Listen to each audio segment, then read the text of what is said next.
Panthers 3rd and 11. McKibben's the block. Up the middle they go. They got him. Pat Jones. Pat Jones. A 3rd sack this season. There he snuffs out Purdy. All right, Dan, so we have another defender, Pat Jones, outside linebacker. He made a ton of plays for Minnesota last year. What was it about Pat that you was like, yep, he would be great for our team?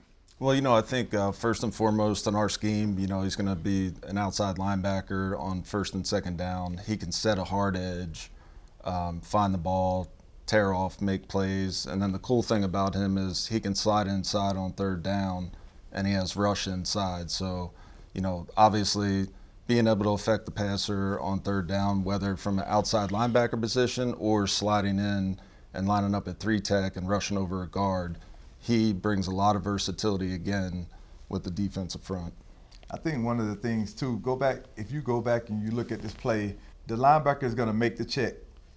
And watch Pat on this play. The most important thing as a defender is being able to communicate and let guys know and understand. So as a linebacker that's communicating, Luke's making a call, I'm echoing the call, but you want guys that are going to do the same thing and show, hey, I got it. I got it. So I don't have to keep worrying, did you get the check? Did you get the check? You know how stressful that can be. But you see Pat right now from watching this, it shows me that he's in tune to what's going on. He's a smart player. And that first play showed me he's physical. Now we get to see the speed to power and his ability to get the quarterback on the ground, man. Like, this is a player that's going to add a ton of value to the defense that we were lacking last year. No doubt. And, to your point, what you just said, you have to be smart in this defense and you have to be a great communicator. And that's part of the evaluation, when we're talking to people about this guy. Like, DJ Wanham knows him really well, and he was pounding the table to bring him in because he knew that he fit not only from a schematic standpoint, but he fit our culture. I want to make sure that everybody knows who this is that he's going against. Is that Trent Williams there? Yeah. Trent Williams is one of the best, not only in the game, that has ever played the offensive tackle position, and he literally just took him right back into the quarterback, and not afraid of the moment, man. He didn't get up and say, "Oh, this is Trent.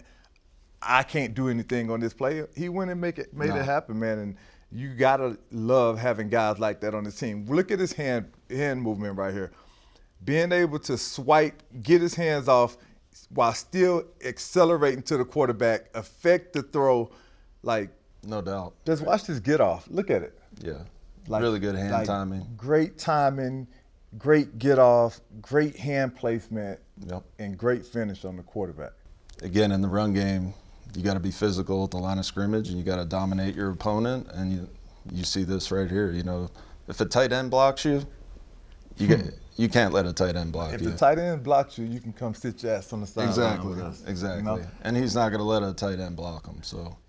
So if you look at this play right here, you spoke about his versatility. Last time we saw him on 3rd down, he had his hand on the ground right here, standing up, taking on 2 people, still being effective, getting to the ball carrier. So those are some of the things that we saw last year in the defense. We saw guys doing their job, but being able to go above the X's and O's. So right here, if you looked at this film, he could have graded out positively if he takes on this, stay in that gap, and not allow them to run in that gap. But he didn't just stay committed to being blocked. Exactly. He got off the block. He made the tackle.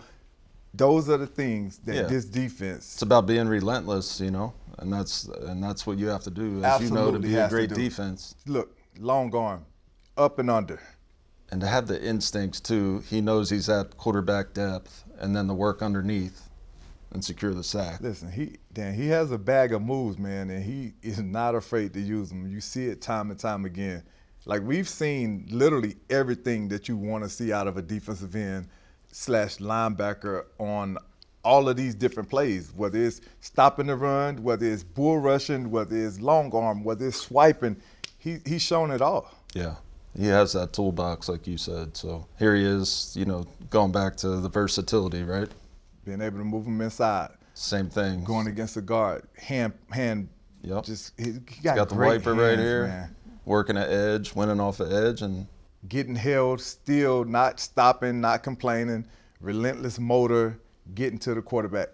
Like a lot of times you hear people say a guy has a relentless motor, that usually means that he's a try-hard guy. He doesn't have a ton of talent, but that's not the case right here. When you watch him play, he has a motor, but he's physical, he's athletic, and he's dominant from what I've seen on this film. Yeah. But you see the passion at the end right there, though, Dan. You got to love it. Yeah, and that's, pinpointing players that you want to bring into your building and bring into your locker room and culture. We have to bring these type of guys in if we want to get to where we want to go. Hold on, go back. All right, so let's highlight him. Watch him on this play. Turn and run, get into the ball, 20 yards down the field. And he's at D tackle on this play. You would like for him to recognize this a little sooner. Elephants on parade, you got to go. But once he recognizes it, makes a play. He makes the play. Another great pickup, man. Excited to watch this guy play because the physicality, the excitement. Yeah. Man, what it's about, man. This is what we was missing last year, man. That's what it's about.